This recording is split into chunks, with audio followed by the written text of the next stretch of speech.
Magandang umaga, ngayon po ay araw ng Huwebes, May 8, 2025, update po muli sa lagay ng panahon.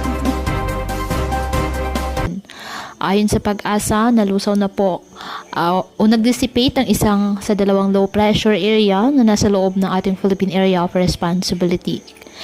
Nanatili namang mababa ang tsansang maging bagyo ng isa pang LPA, habang easterlies naman ang nakakaapekto sa nalalabing bahagi ng ating bansa. Apektado na nasabing LPA o low pressure area ang Visayas, Mimaropa, Bicol Region, Northern Mindanao, Zamboanga Peninsula, BRMM, Sacsayhuaman at Quezon. Ang Metro Manila at nalalabing bahagi ng ating bansa ay apektado po ng easterlies.